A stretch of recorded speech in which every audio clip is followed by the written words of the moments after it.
For this week's episode, we had the pleasure of recording live at the Minnesota Council of Nonprofits annual conference, which was held in Duluth on September 21st, 2023. We start the episode discussing the role of nonprofits in supporting trans rights, and then interview Jess Braverman, Legal Director for Gender Justice. Enjoy the episode.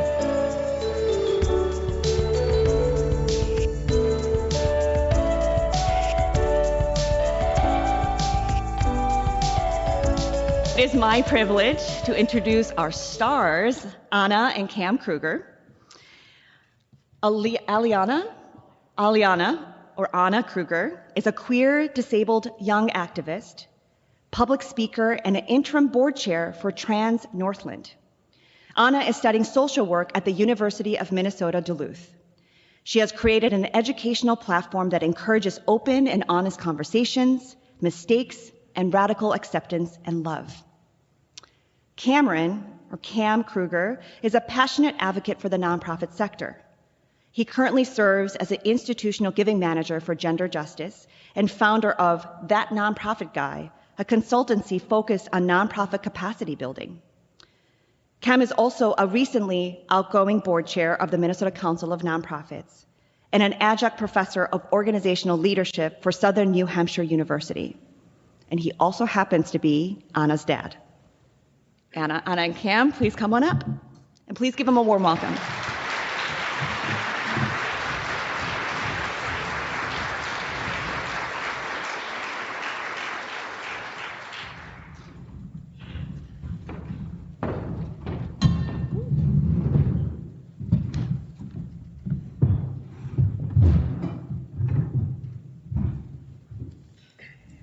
We'll just awkwardly make a lot of noise here for a second. Get ourselves settled. Hi. It feels like family in this room, all 600 of you. It's nice to be back in a different context.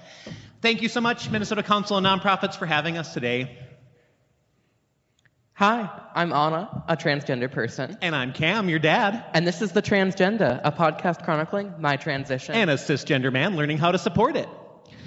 Since we're in a room full of incredible nonprofit professionals, we thought that we'd start today's podcast about how to make your organizations more inclusive of transgender people.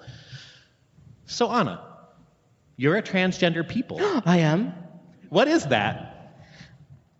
A transgender people. We as a people. No. Transgender people are people who do not identify with the gender that they were assigned at birth. I'm sure that most of you have a basic understanding of what that is. What I really want to talk about is what gender means. And gender is a social construct that inherently plays into oppression in all aspects of life, for lack of a better term. And it is a feeling and a emotion and a science that isn't a science. It's a pseudoscience. But really what it is an individual's own feelings about what they identify as. For example, Cam, you are a cisgender man.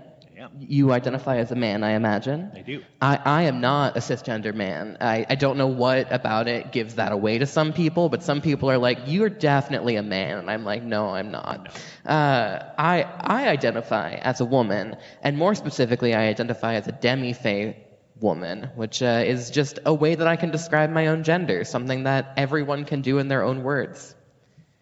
There's a lot about culture that plays into that, too. I mean, we're not talking just about science, but we're talking about these weird expectations that we place on ourselves to fit a certain kind of mold, and I don't get that. Yeah, culture is stupid in a lot of ways.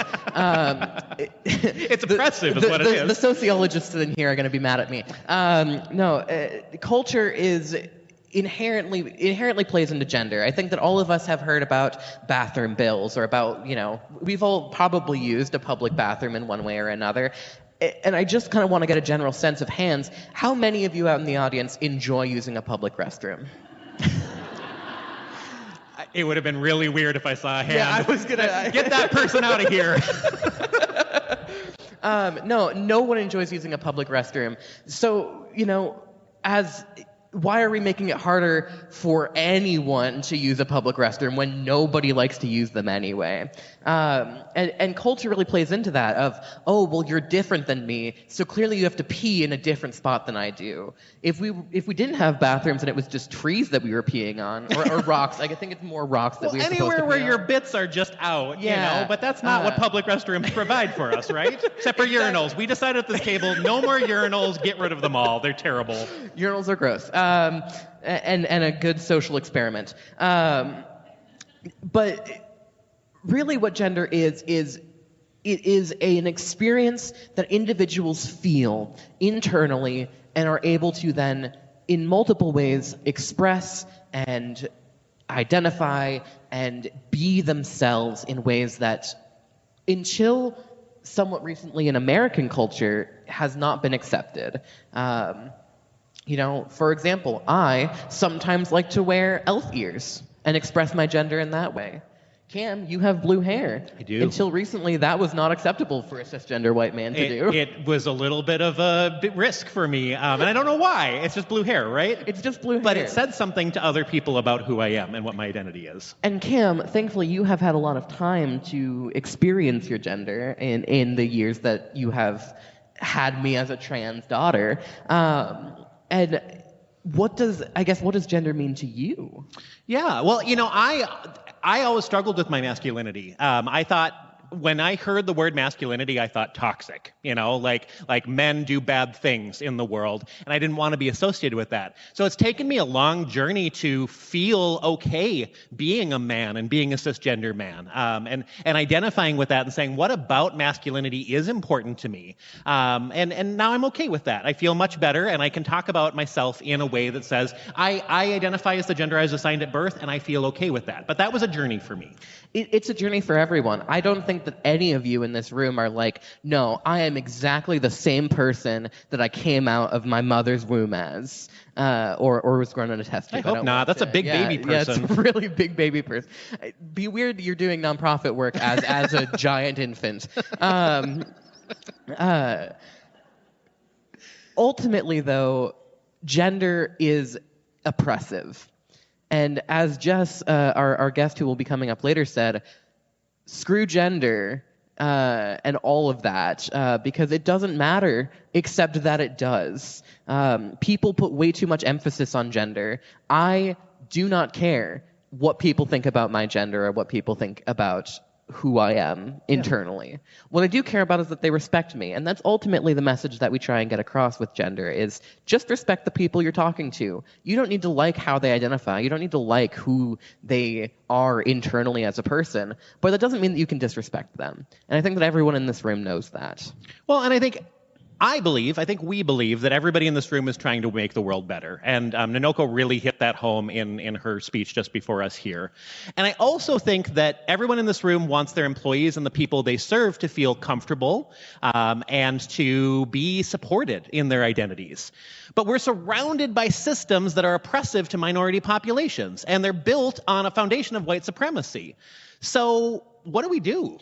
Yes, we're going to solve white supremacy and oppression in the next 10 minutes, everyone. Just, of course we are, yeah. Just so you know. Or listen to our podcast. That's what we're just dismantling the whole system there. I also wanted to say we are two white people up here. I love to discuss with people about race and how that can really play in, especially when it comes to gender identity and those expressions. However, I am not the person you should be listening to about race. We should be listening to people who experience the oppression that comes with being a non-white person. So how do you, as nonprofit professionals, be supportive of trans people in your organizations? And not just your employees, people who come in your front door and are like, I am seeking your services, I am seeking the support that you offer. And the best way is to, wherever you can, use their proper pronouns. Have ways to engage with them, ask what their name is, ask what their pronouns are, and make it clear that they don't have to mask. They don't have to be, oh, well, I'm John from accounting. No, you can be Jill from accounting, or Jill from, I don't know, Whatever department Whatever department you want. But you can be yourself in our organization. Like, we support you in your identity. And the other piece of this, too, we just keep talking about the fact that people don't just wake up one day and know everything about who they are. We're all evolving human beings, right? So we also need to be okay with people's journeys to finding out who they are and welcoming of that. One of the best things that trans people have told me, because it was something that I struggled with in my own transition, is the telling certain people to use names for them in one situation and use a different name for them in another situation. And trans people do this out of safety. We all do things out of safety sometimes. And it is really important that you as professionals and personal people understand that if a trans person is trusting enough of you to say, use these pronouns or name for me in this situation, but not in this situation, it means that they trust you, that you are a safe person. And that is such a benefit for every person in that situation. And I would say, too, if that person has given up a piece of their identity, a name or a set of pronouns, there's no reason to ever use those names or pronouns ever again. You don't need to say my brother who's now my sister, or, they used to be John, but now they're Jill. There's really no reason. For me, I don't need that context. I just need to know who that person is so that we can experience them in who they want to be. Yeah. Another really important thing that you can all do is work to change the physical situations that your buildings are. If your buildings have 2 bathrooms, make them gender neutral. If your buildings have, men's and women's or whatever, try your best to incorporate them, make them as open and accessible as you can. Because for people who don't want to use a men's restroom or don't want to use a women's restroom, sometimes the dichotomy is not, well, I'm just going to use the opposite restroom. If we all have open spaces, we can all benefit from it. Also, why are public restrooms public anymore? Just have a private room if you can. If you're building a new building, just make all your bathrooms one single room. It's great. Much, much better. So we talked a little bit about my mental journey. We started this podcast because when Anna came out, I knew nothing. And I still don't know a lot, but I've learned a lot, and I'm really thankful for the journey that we've been on. This has been an incredibly important experience to me to become a better ally. It's what led me to start working for gender justice, because I suddenly felt like this is really important. This is also the front lines of systematic oppression of gender in our society. And so I just want to say I appreciate what you've done to bring me along on this journey and make me a better ally for people. Yeah, it has been a very rough journey for the two of us. I like to talk about the time when Cam said, "Oh, shit." That part, I don't know if I can swear. Can I swear? Okay. We swear on our podcast. Sorry, everybody. Sorry, we everyone. try our best. Close your ears for a little. No. He said, I'm quoting him. He said, "Oh, shit. I have to use a different name and pronouns." And I was mourning your dead name. And you were mourning my dead name. And as a 11-year-old trans woman, I was like, what the hell does that mean? I don't care. And some of that is the rebellion. But another part is, it's not your place to mourn or grieve or have feelings toward that trans person in their presence.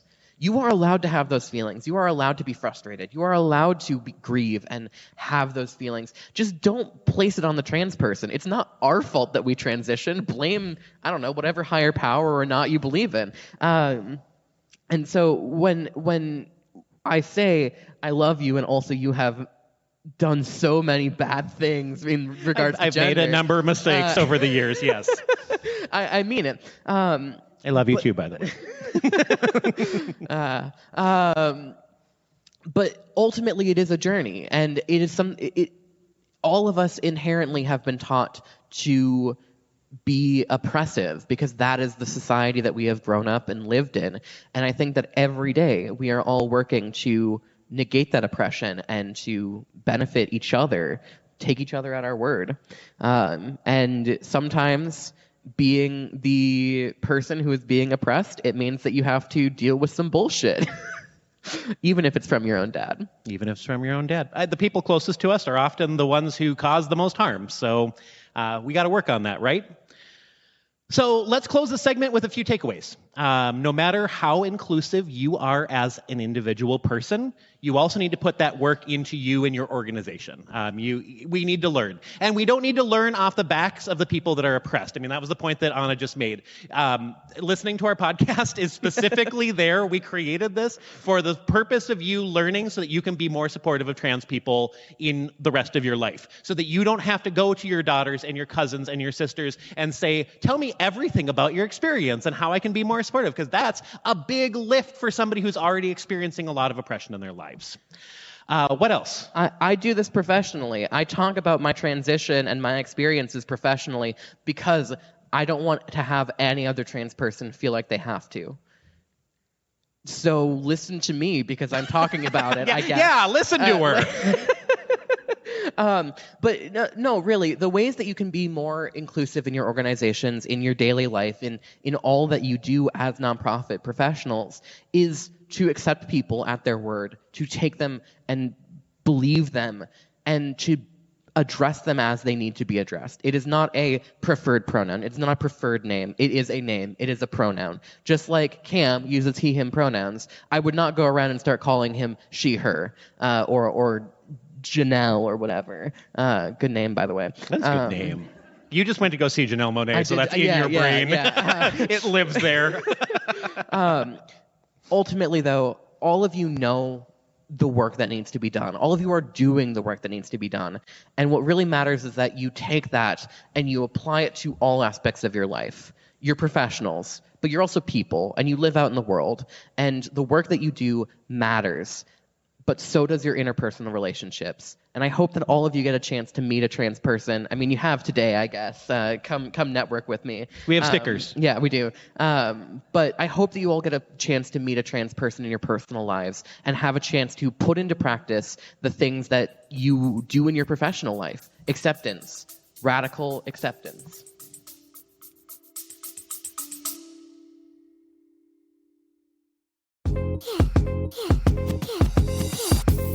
Want to get started with podcasting, but not sure how to get your content out there? All you need is a computer with a microphone, a quiet space to record, and Buzzsprout. We launched the Transgenda on Buzzsprout to easily distribute to every major podcast platform with just a few clicks. Plus, they provide a great-looking podcast website, audio players for other websites, detailed analytics, and more. Podcasting isn't hard when you have the right partners.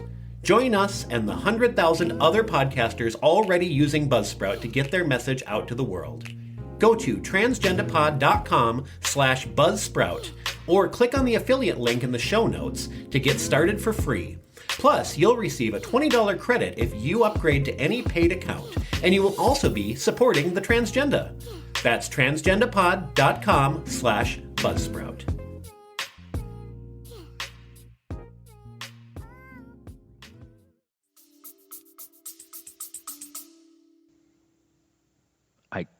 Don't even know how to follow that up except for to say, I'd like to introduce our guest for today's podcast.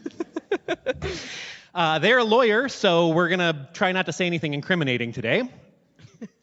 She's also the legal director for Gender Justice with a track record of successfully fighting discrimination in the courtroom. Welcome to the stage, Jess Braverman.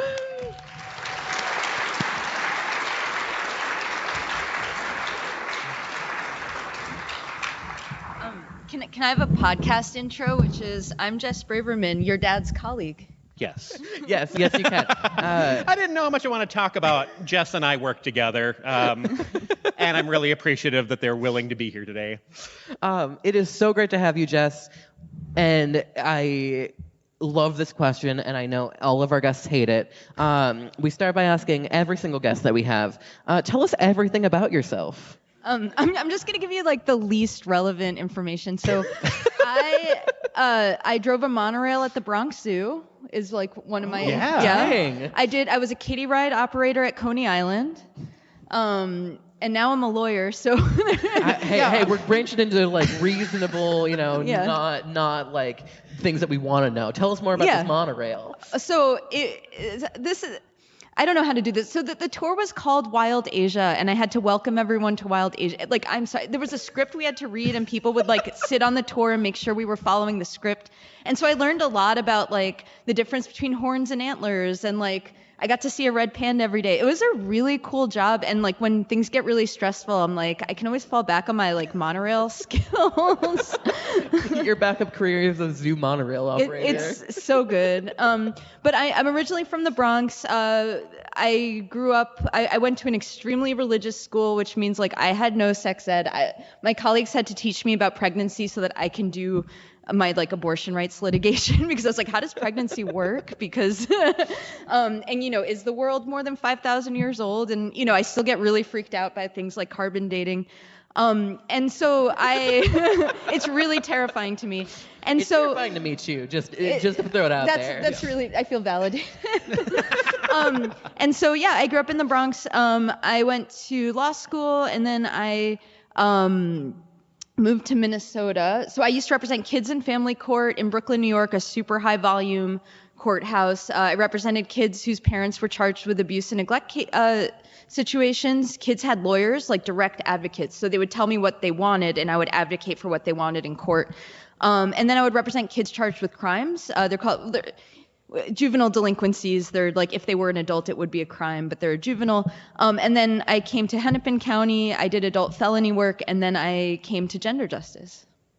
Amazing. Yeah. That's quite a journey. But I lead with monorail driver because it's the thing I'm it's most a good proud one. of. It's the coolest thing that I think you have said so far. We'll have a conversation later about how much has translated from your monorail driving to being a lawyer, if there's any like tools that you've got. But what I'd like to actually hear about is your work at Gender Justice. What does Gender Justice do? And what kind of litigation have you been a part of in the past? Yeah, so we are a nonprofit civil rights. We do litigation. We also do education, advocacy, so in the court and out of the court. And we do a lot of work around LGBTQ rights, abortion and other reproductive rights, sex discrimination, sexual harassment, all kinds of things like that. And so I really love the work we do because a lot of organizations, it's like, we're the LGBT org, we're the reproductive rights org. And for us, we're like, it's all the same, right? It's all about bodily autonomy, right? Like not being sexually harassed at work, making your own decisions about reproductive health care, and being able to define yourself and your gender, right? These are all issues of bodily autonomy. And if you start to cabin them, they have more in common than they do like not in common, right? I remember talking to a client I have on a case where a pharmacist refused to give her prescription for emergency contraception. And I was like, this case is really cool because winning, you know, a lot of the arguments we're making are also really good for the trans kids we represent. And she was like, that's so awesome, you know, because it's all connected. And so, we do a lot of, we sue people and we tend to do well. We do tend to do well.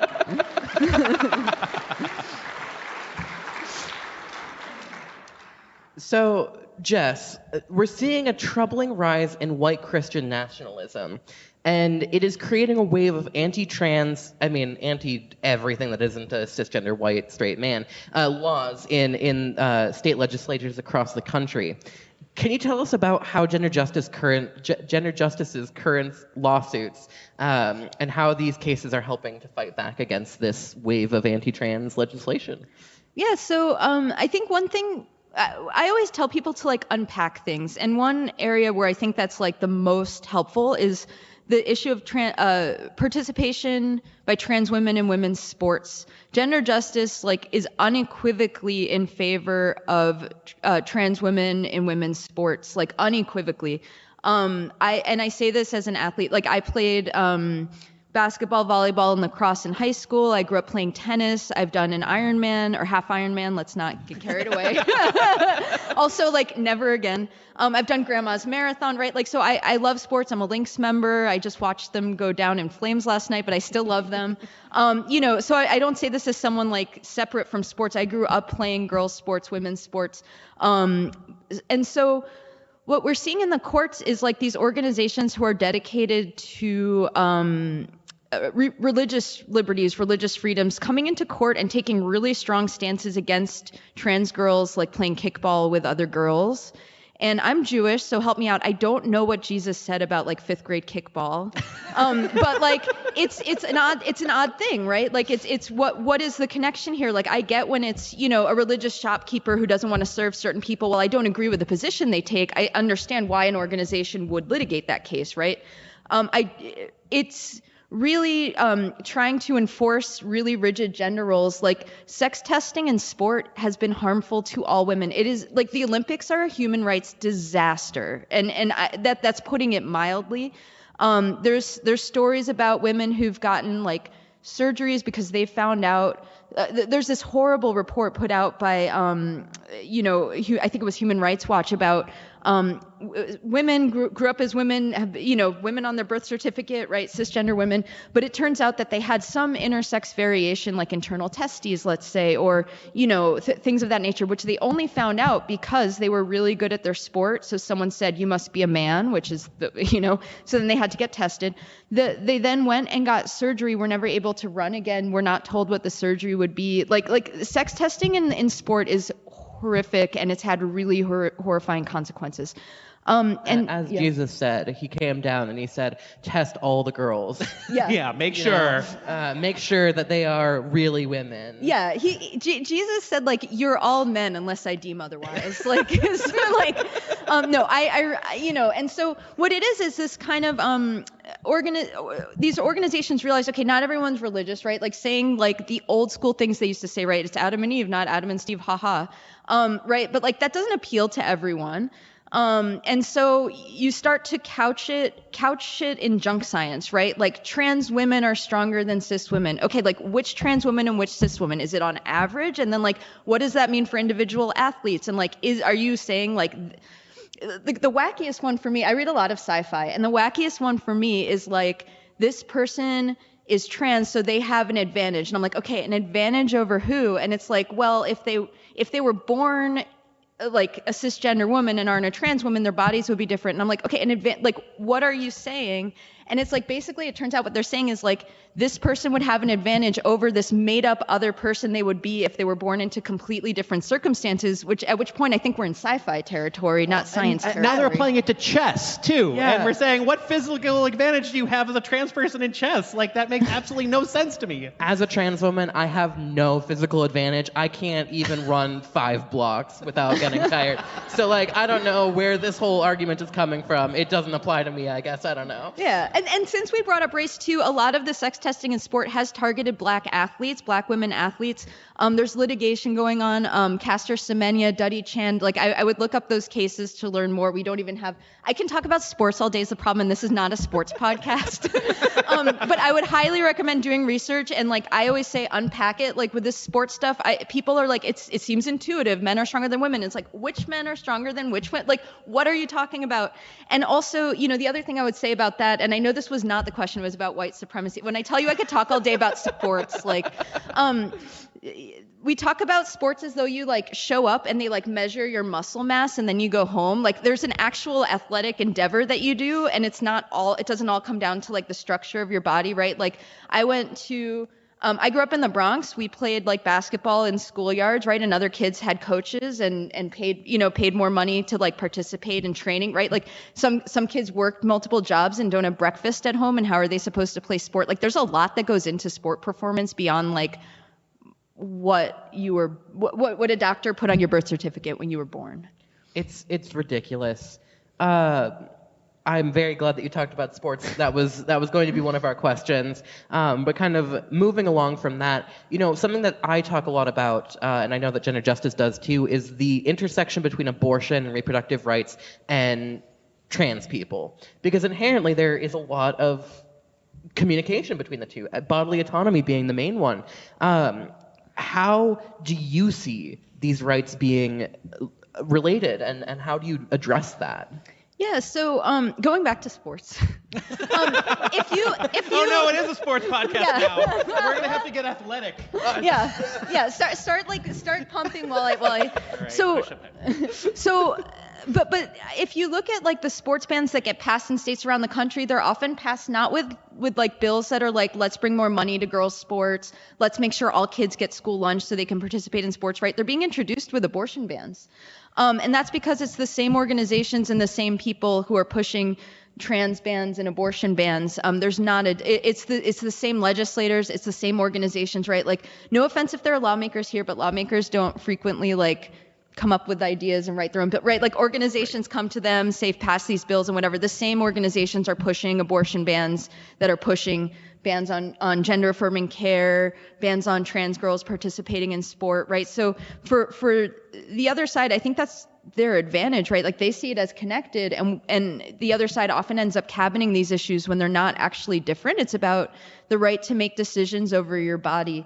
The problem, I think, is that once a bill like that gets passed, we've already lost, because at that point you lose your privacy. Like you have to, in order to challenge it, we need what's called standing, right? Like someone needs to say, I have a right to come to court because I'm impacted.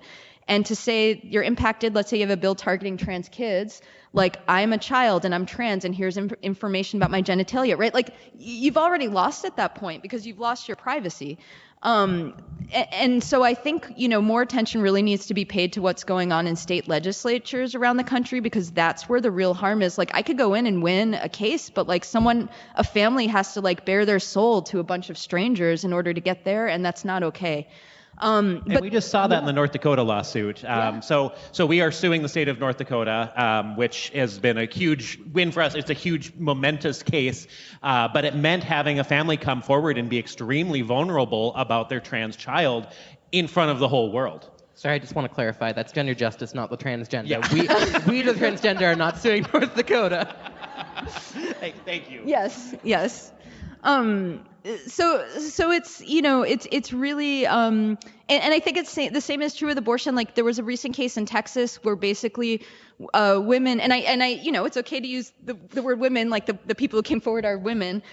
Women came forward and said, this is the effect that the abortion ban is having, and it was brutal. Like the level of detail they gave about the horrors. I mean, because doctors in Texas, as we're all nonprofit people, right? So like you have these lawyers, they're extremely risk averse, and so there's a bill that says it's a felony to provide an abortion unless you know someone's going to die. The lawyers will say like, well, you never know someone's going to die, right? Like so like they're not performing these procedures, and so people are almost dying, and people have had to come into court and give this like really brutal, really raw testimony about that experience of like almost dying when the fetus is not going to live anyway. Like it's horrifying what people have to do when state legislatures overstep and take away their bodily autonomy.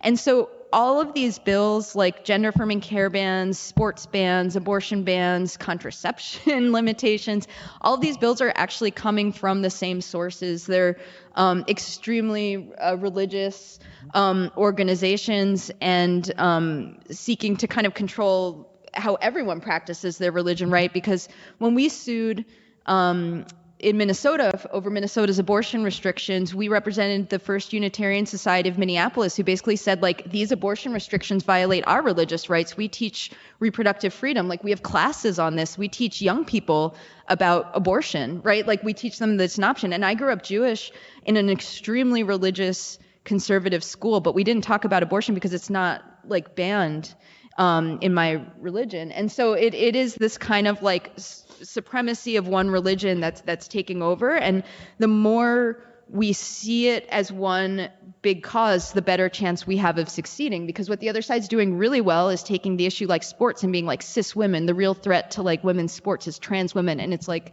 you mean like the one trans woman you've ever heard of who won like one swim meet? Like that's literally what you're talking about, right? Like, so the real enemy in women's sports, right? It's like unequal pay. There's not enough like money for women coaches. There's not enough advertising. There's not enough advertising that goes into women's sports, right? Like, there's real problems in women's sport, and so sexism and oppression. Yes. Like the other things that all of you understand about society. Yes, and so there's real problems in women's sport, but those problems are not like more people wanting to participate in women's sport. Right. So. One thing that I did want to double back on a little bit, because you talked about it, about women needing abortions. In this topic about trans people too, there are trans men who need abortions. There are men who require the services that are being banned as well. And it is like all of this is inherently connected, and more than just the right thinks that it is connected. Everyone benefits from having access to abortion. Everyone benefits from having bodily autonomy.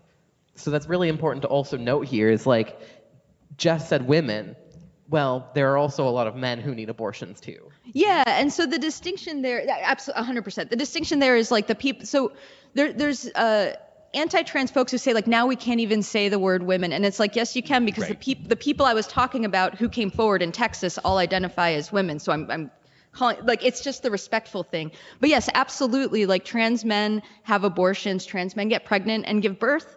Gender nonconforming, gender queer people, non-binary people, and it's really important when in our litigation we use gender neutral language unless we're talking about an individual person who's told us how they identify, right?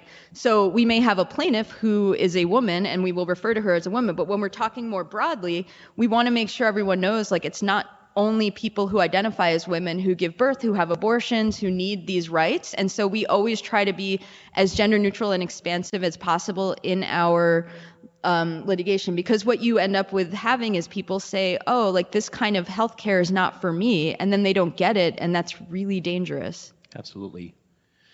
So two things that you talked about, we talked about states and state legislatures, which is where a lot of this battle is happening, and sort of our nation being divided state by state, whether they are supportive of trans rights and abortion rights or not. The other thing you talked about was the sort of national organizations that are anti-abortion and anti-trans and anti-any bodily autonomy, essentially. But we also know that some of that is happening largely in the Supreme Court. And so the Supreme Court has made some troubling rulings, including overturning Roe v. Wade, which is a huge, huge blow for our movement. And then the recent 303 Creative decision, which basically paves the way for businesses to discriminate against queer people and trans people for religious reasons. So how would you describe the impact of some of those national Supreme Court decisions on Minnesotans? Yeah, so Minnesota does have really strong protections. We have the Minnesota Human Rights Act, which is it's a really, really broad anti-discrimination law. It applies to education, it applies to business, it applies to employment.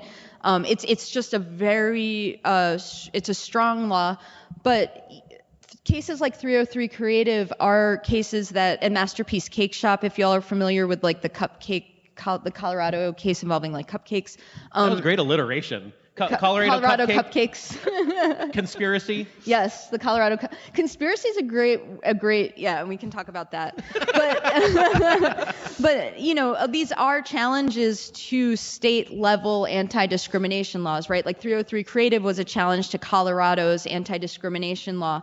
And so as robust as Minnesota's protections are, they are under attack, even if like our specific law is not the one that's in front of the court, because the court's ruling on like, okay, there's a religious claim. Well, actually 303 Creative was a speech claim. It's really complicated. It's a little too complicated in this time we have to explain why it's a speech and not a religion claim. But to sum it up, the religious folks claiming that the law burdens their religious beliefs, like they shouldn't have to serve LGBT couples because it violates their religion, have a stronger argument in court under a speech claim than they do under a religious liberties claim in federal court. And so that's why they come in with speech claims. And so 303 Creative was a religious-based speech claim.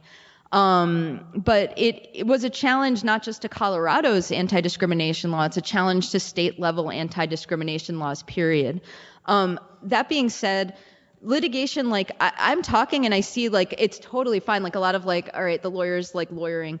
And that's the thing, right? Like most people don't sit down and read 200-page Supreme Court opinions. They read about it in the news, they hear maybe a podcast distill it, and it's really like what the ruling says is sometimes less important than what people think the ruling says, because people self-censor. So you think like, I don't have the right to go to a store and be served. I don't have, like, you start to think you don't have rights that you actually do because the headlines are always really confusing. Yeah, how your given media choices decide to frame the issue will have a big impact on how you think that actually played out. Yeah, absolutely. So I remember when during the Trump administration, they were making all of these changes to gender affirming care, like laws regarding gender affirming care. And we would get calls from people being like, will health insurance still cover my gender affirming care? And I'm like, yeah. And it's like, oh, you're seeing these like completely bananas headlines that make it appear like you don't have access to gender affirming care. And that's really scary. And that's sometimes like, just as effective as them like going to court and winning a case, right? It's like not just what the ruling says, but what society thinks it says, because most people aren't going to read the ruling. I as a non-lawyer, most of that made sense to me, but I'm sure that some of you are also here like, I understand in concept what you're talking about, but really what this is all about is that people are starting to have rights taken away from them because other people think that they are better than them, and that's really the whole foundation of nonprofit work is fighting against people who think that they're better than other people. I mean, to distill it down really tiny there. Thank you, Jess. That was very informative. Speaking about all of you, and I'm just going to praise you all a little bit. You all are passionate about helping people, nonprofit professionals.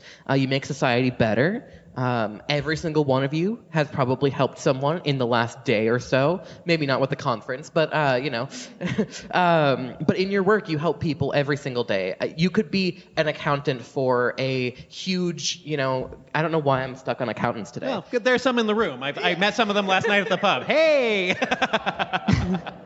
Sorry, 1 second. No. We'll let Anna sneeze here. Yeah, thank you. Which is like the blank stares aren't fair then. It's like the pot, it's like, okay, the accountants are looking at the lawyer like blah, blah, blah. It's like, all right.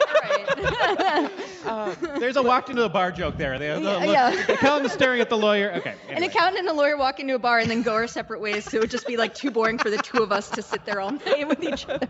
Without like real this people. Brief that you're writing. Yeah. Tell me about that accountant. Yeah. Like that budget report. Yeah. No, but like even as accountants for nonprofits, all of you are doing work that supports other people who are doing work. As Minoka said, you are helping people who help people, which is incredible. Saying all of that, what advice as a lawyer, Jess, do you have for these people, legally or generally, about welcoming and helping queer people? Yeah, so for a lot of these things, I'm like the worst person to answer these questions because, as Anna said correctly, like, I do gender advocacy. I teach people like you should use people's correct pronouns, and like at the same time, like personally in my life, I hate gender. Like I go into a bathroom, I get yelled at. Like it's hard for me to use bathrooms on road trip. Like all my life, gender has been an issue. I went to an extremely religious school where like men and women sat separately, and every morning men said a prayer that was like, or boys, like thank God for not making me a woman, right? Like it was really oppressive. It was really bad. Holy crap! You said that really offhandedly. That's crazy. That is wild. Oh no, like people always like talk to me and they think like, oh, you grew up in this progressive, like you're the legal director of gender justice, and I'm like, no. I'm like the black sheep of the family. But like it's so I'm not always the best person to answer this question, but I think the problem is in nonprofits, in employment, and it's the same within court, is like it's a system of gatekeepers. Even if we all want to think like, oh, we're all wonderful, right? Like there's gatekeepers to your healthcare, there's gatekeepers to your happiness, there's gatekeepers to your bodily autonomy always. And you always have to distill your life experience down in a way that these gatekeepers can understand, or but the other way is you refuse to do that, and then you're like a problem employee, right? Like it's like you kind of have this catch-22 of like, so I remember I was in court and the first judge to ask me what my pronouns were, I thought that was so cool. But like my honest answer is like, I use any. And I think he kind of felt like no good deed goes unpunished. Like, what am I supposed to do with this information? He wasn't rude. Like he's a funny guy. Like we're fine. But like, it's kind of true, right? Like a lot of corporate DEI stuff does involve people distilling who they are and their life experiences. And it's not just trans, it's not just gender, right? Down into a way that whoever the gatekeeper is will understand it. And that's check boxes on your employment intake form, check off what gender you are. And you're like, well, if I use all pronouns or, like how do I fit your bubble of expectations for my identity? And sorry, speaking as a disabled person too, there is just a checkbox that's like, are you disabled? Are you not? And then there's also multiple sections that are like, can you do the work assigned? And I'm like, I don't know. It depends on the day. Employment is a whole nother shit show. And regarding gender, holy cow, no one gets it right. No. And so, this is how we end up with these kinds of stories of like, what does it mean to be transgender? It's like you're born in the wrong body. It's like maybe someone feels that way. That's not a universal experience, but it becomes this thing that like cisgender people can understand and digest. So that becomes the narrative. But does it really reflect how people feel about themselves? Like maybe not. Like probably. Like I don't even want to say probably, right? Like definitely not everyone. probably not even the majority. And so that's what lawyering is too, right? Like I have to take people's really personal life experiences and distill it down so that a gatekeeper who's a judge can understand it and feel like it's relatable. And you always lose when you do that. Like something is always lost in translation, and then you get this case law that builds on itself. So once the court goes in this wacky direction about what it means to be transgender, you have to kind of keep the path of least resistance is to keep following it rather than being like, okay, this ruling was good, but the court's description of what it's like to be transgender was wrong. Let's have this really nuanced discussion. Or I can say, yes, every trans person like is insistent, persistent, and consistent about their gender, right? Because that's a quote from from a lot of rulings on trans kids who want to use bathrooms at school, right? And it's like, is that true? Like, no. But like, is it something that courts can kind of understand? And maybe it was true for that plaintiff. Maybe it was true for that person, right? Like he's consistently been male, right? But for a lot of us, gender's like, some days I feel this way, some days I feel that way. But if I want to win in court, I have to pretend I always feel one way all the time, right? You're always going to lose something in translation. And I think going back to the original question, which is like, what can workplaces do? I think it's kind of understanding that, like you might hear DEI advice that's like, use transgender, not transsexual, but some people use the word transsexual for themselves. It's just true, right? And so the way I try to say it is like, if I'm going into court, this is the term I'd probably use with a judge. But if I'm working one-on-one with a client and they tell me this is how I identify, that's the term I use, right? And if I'm going to use something different in court than what they tell me, I'll have that conversation with them first. And if they don't want me to do that, I will not. I'll tell them the pros and cons, right? Like the judge understands this, it's easier, but like I want you to feel like this is authentic to you, like, and we might talk it through. This is really important too. I am the interim board chair for Trans Northland, and this is a really important conversation that is happening in the trans community, especially is terminology. We've got Jess here, so I don't want to like sit on my soapbox and tell you all about the terminology about gender. Oh, please, I want to know. But a lot of people, especially people who identify as two-spirit, do not identify as trans, and so in trying to name an organization that will carry weight and will do work, it is really important to use like language that the people are using.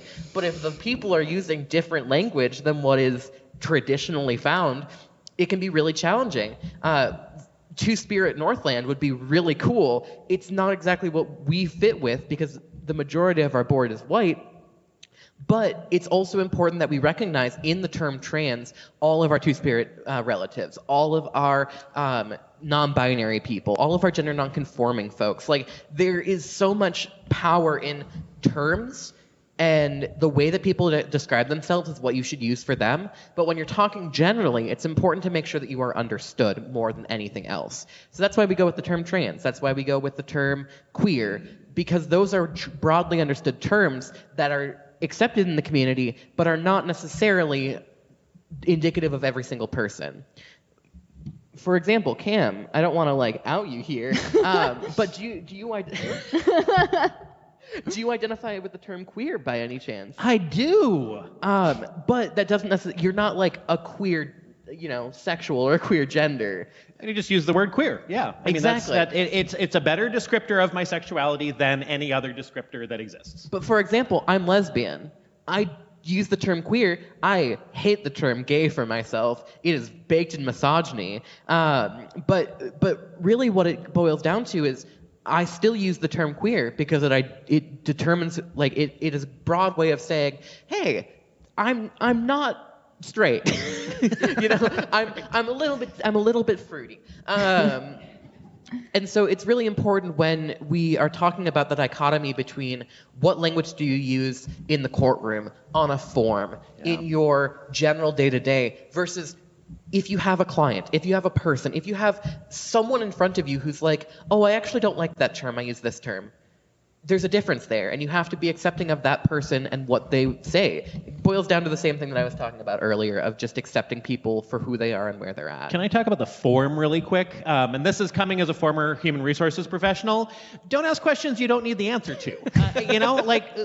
Do you as an organization absolutely need to know whether your employee is a transgender person or not? Because sitting there and spending 16 days and going through focus groups to come up with which checkboxes you want on your form for information that is not useful to your organization is absolutely bizarre to me. If you're asking the question on the form, it had better be useful in some demographic data you need to give to a funder or some other context. Otherwise, don't ask the question. There's no reason for it.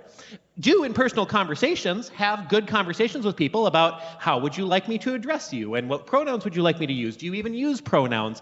All important conversations. But when it comes to those HR forms, don't do questions that you don't need. Also, please do not be like, I think you're trans. Can you tell me if you're trans? I have had this happen to me, y'all. It sounds like a fake situation, but I have had someone be like, you seem like you're trans to me. Are you trans?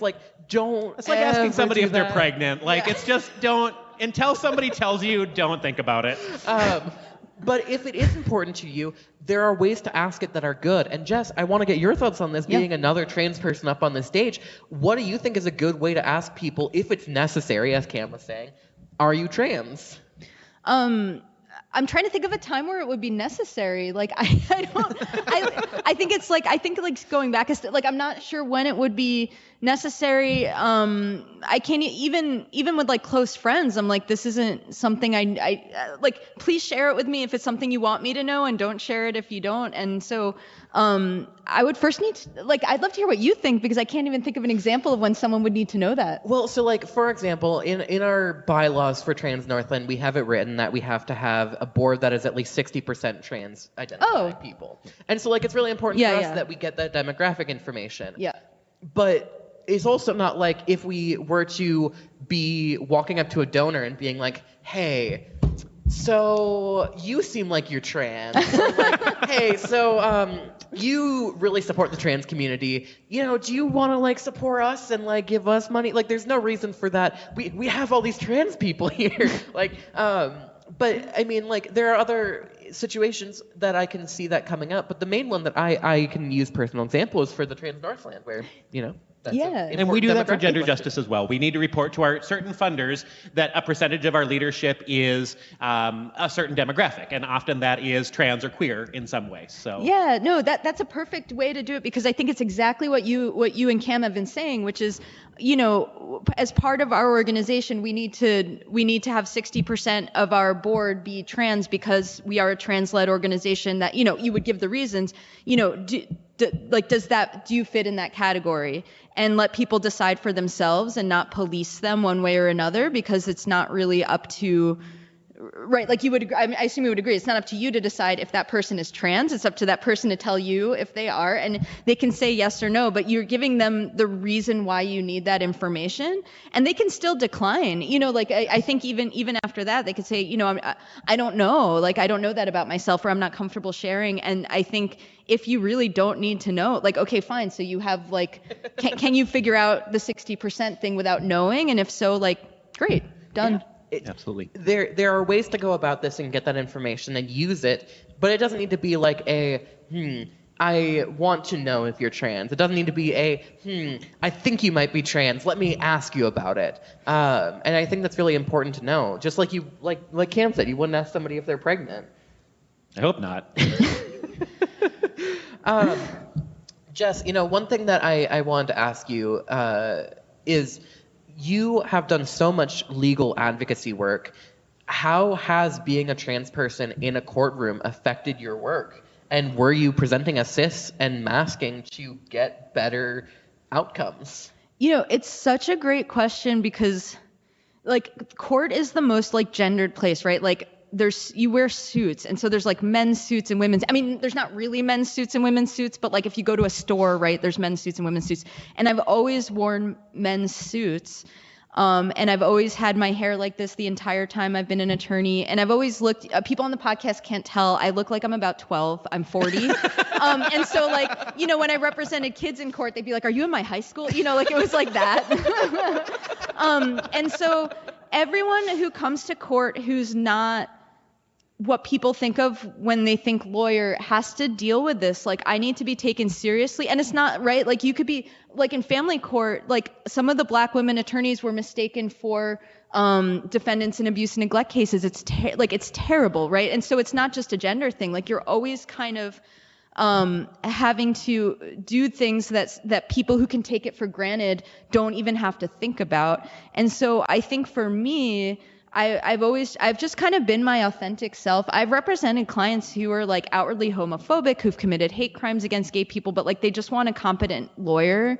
I was a public defender. I'm very proud of that work, and we could have a whole separate conversation about like, should you be defending those people? Like, my answer is yes, but like whatever. But like what they want is a competent lawyer, and what the judges want is a competent attorney, and like there can be some hazing and stuff like that, but it's hard because you're playing a game. Like, you can't just go in and advocate for your client. You're thinking like, how is this judge going to see me? I remember I once had a substitute judge in on what's called arraignments, which is where people are in jail and I try to get them out or get a bail amount that they can afford. And the judge was this like older retired judge who could not figure out my gender, did not know how to ask. So he'd like mutter, he'd be like, oh, this is a bit of Braverman, and I was like, excuse, like what? And so it's like, part of me is like, I could ask to approach, I don't want to take away from, I need to get these people out of prison. Like, it's like, yeah, it's like, this is disrespectful. I also need to get these people out of prison. Like, what do I do? And those situations are really complicated. I would never allow, this is maybe like the nonprofit martyr, like I would never allow a judge to do to my client what they've done to me. Like, if they were doing that, if they were pulling that with my clients, I'd be in their face. But like, it's hard. You have to kind of, I have a job that I took very seriously, and I have to advocate for those clients. And sometimes it meant I was in weird situations. I think by the end of it, I just kind of thought it was funny because he was like squirming, and I was like, all right, like at least I get some amusement out of this. Sorry, for all of the cisgender straight white men who are in the room, this is a common experience for anyone who is not you. So just throwing that out there. Yeah. I learned that too. So wait. Yeah, but I never hid who I was. The only thing I did was I don't have so when I was like 20, I was born in the 80s. I'm a 90s kid. We use the term genderqueer then. Now I think people use like non-binary. There's lots of terminology that's changed over the years. But someone once told me that I should not use any pronoun because it was like disrespectful, which I now know is wrong, but it's what someone told me at the time. And I was like, okay, so if I don't care, I'll pick one, right? So I just went with she, her, thinking it was the right thing to do. And so when I was in court, I kind of just used she, her to make things easier for myself and for everyone else. I was like, I don't want my gender to be a distraction, and like I just need to get my clients what they need. And I was actually like okay with it because it wasn't a setting where everyone was always like, what's your pronoun, what's your pronoun, what's your pronoun? It was just a setting where like people know who you are because you're in front of the same judges every day. They call you what they're used to call you, and I don't have to think about my gender really all that much, except when I need to pee and I'm in a men's suit with short hair in a courthouse with no gender-neutral bathrooms, which is like horrible. There was nowhere for me to go to the bathroom in the middle of murder trials like that, but that's like a whole other thing.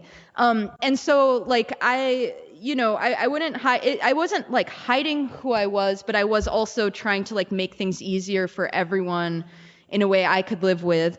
But then I took this job at Gender Justice, where gender is a topic all the time. And I was like, what's your pronoun? What's your pronoun? What's your pronoun? And I almost had a nervous breakdown because I was like, I don't know. Like, I don't know I'm a 40-year-old person who does not know what my pronoun is. And so now I just use any, and I learned that like it's actually okay to just use any. It's not disrespectful to anyone to use any, and like it is the thing that makes my blood pressure go back to normal. Like when people say what's your pronoun, I'm like any. I'm like, oh, thank God, I don't have to think about my gender like all the time. You don't have to have a gender crisis every time someone speaks to you. Which is like all the time. Like every meeting was like, what's your pronoun? It's like, when are you going to talk about me in the third person? Like, we are on a Zoom meeting. Like, just don't perceive me. Yeah, like, yes. It's the only time I've been scolded by our executive director because when I first came on board, I was like, let's add to Slack the pronouns ability so that we all know what's going on. And she's like, so just so you know, Kim, not everyone here uses pronouns, and it's really important that you understand that. I was like, oh, another learning point for me. That's really good. But I don't want people, like, I think I'm not trying to overcomplicate. I don't want anyone to leave thinking this is overcomplicated. Right. It's actually really simple at the end of the day. It's like, what do people want to be called? What makes people feel that they can be authentic? That's the thing you go with. And the way I've explained this, and it's not a perfect comparison, but I went to this, it was called like a critical thinking group. It was like in the suburbs. It was for people who like to think hard about issues they haven't thought about before. It was a super interesting experience. But they wanted to understand like trans stuff. And I was trying to figure out a way to explain it. And part of me is like, you don't have to understand it. You just have to be respectful. But like, if you want to understand it, let's see what we can do.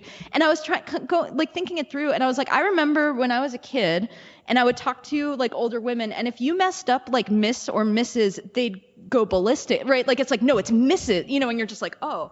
And like, I can think marriage is stupid. I can think like, I don't get these labels. I would never use Mrs. Like, I can think all those things, but like, it does not matter. This is important to them and I will use it. And I don't need to tell them I think it's ridiculous. Like it's not a conversation that I need to have with them. It's like, if they say it's Mrs. Smith, like Mrs. Smith, right? Like that's it.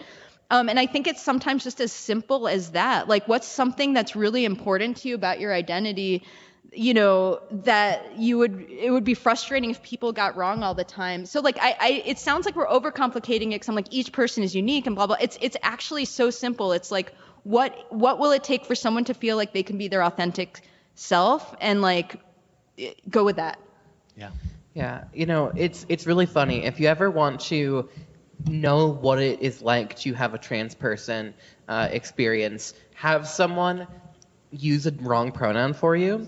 And if you do this out in public just with random people and you're like obviously misgendering them, if they like are presenting super masculine and you're like, oh, I'm going to use a feminine pronoun for them, and they are a cisgender person, watch them go ballistic on you. Immediately correct you. It is wild. I have never met a trans person who is as ridiculous as that is, and I've met a lot of trans people who are very protective of their pronouns. So, like it's important that we also recognize that we all have our own identities, and sometimes people are way more defensive of their identities. Which is a funny pivot to our final question, because we always ask the same question at the end to our guests as well. So, Jess, I know this is the question that you've probably been dreading the most. We like to talk about gender euphoria, and I have a little bit of time, so I'm going to tell you about what a gender euphoria is. So in the DSM-5, which is the way that people get diagnosed with mental health diagnoses, the term for gender difference or being trans is gender dysphoria. And for a lot of people, that is a very loaded term. And in the world that I am trying to build, dysphoria is inherently negative. It means, what do you hate about yourself? What are the bad things? And so to spread joy and to spread love, I end every episode with a gender euphoria. And euphoria, I think we all know what that is. It's a happiness. It's something that we feel. Everyone can have gender euphorias. I love to ask cisgender people, like, what made you feel good about who you are in your gender today? Maybe it's buying a new shirt. Maybe it's buying, some new makeup product. Maybe it's you wore something that you had no idea you would look good in, and you look great all day. And we all can have gender euphoria. Trans and cis people both. It's okay. It's okay. You can have it. It's okay to be You're euphoric allowed. about your gender. It's okay to struggle with your gender too, but be euphoric about it if you can. So Jess, could you tell us about your gender euphoria for today? Yes, I have an answer to this question, as much as gender drives me nuts because I don't know who I am. But I'll first start by saying a lot of people send us hate. This is the story I was telling you earlier, and they'll say things like, screw you and your gender shit, right? And I'm like, I say that every time I enter a bathroom. I'm like, screw all of you and your gender shit. Like, I can't deal with these gendered bathrooms. So gender is a tough topic for me personally. It always has been, but I do have gender euphoria. I grew up playing girls sports, and I would always have these really excited coaches who'd be like, my last name's Braverman. They'd be like, come on, braver woman. You know, like they thought they were being clever, but like they all did the same thing. And, you know, they'd be like, all right, let's go, ladies. And it's like, if a waiter at a restaurant comes to my table and is like, what do you ladies want? I'm like, ugh, whatever. But if a gym coach is like, let's go, ladies, I'm like, hell yeah. Like I have like total gender euphoria in sport. Like it's like the time where I'm like, this is me. Like I am in this, like, yes, I want to play women's sport. Like that's when I know exactly where I belong, and I feel really good being like it's like I let gym coaches say things to me that I would never, like, you know, like great job, ladies. I'm like, yeah, we did do a good job, ladies. Like, you know, it's like just sport. Like, this is also good for all of you because this economy, you need a second job. If you are the person who's like, what can I get you, ladies, and you're in a service position, don't just say y'all. Yeah. Just be like, what can I get y'all? What can I get Keep it you? as neutral as you can. It's just, it's so bad. We had this whole discussion about y'all and how we don't pronounce it right. Yeah, sorry if you're from the South, and we Minnesotans are using y'all now. We have co-opted it from you because it's a more gender neutral. I know. term. As a white person from the Bronx, I grew up saying "use guys," so it's like I really need to try. We do folks a lot here in Minnesota too. Folks, yep. Well, with all that said, Jess, I want to thank you so much. That was such a good conversation. I mean, it was good in this context, but also it was like super good just for all of our podcast guests. You are an amazing one. And we really appreciate your insights and work towards gender justice. And I'm so happy to be your colleague. I think I really look up to you a lot. It has been great to get to know you, Jess. I have heard so much about you from Cam. But genuinely, like, this is one of the best guest interviews we've had. Oh, and thank you so much for having me. I was binging your podcast yesterday, and it wasn't just to prepare for this. I would like listen to the first one and was like, oh my God. And then I just had the whole thing on, like, I listened on the whole drive up. Like, y'all are wonderful. Thank you. Thank you.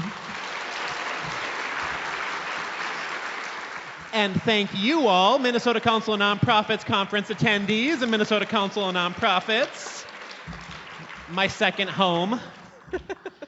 I didn't put this in my script, but I will say, if you want to find us, you can find us at transgendapod.com. You can also find us on Instagram and other social media. And you can locate us wherever podcasts can be found, as well as YouTube. And I've been Cam. I've been Anna. And this has been The Transgenda. Love you all, except the bigots.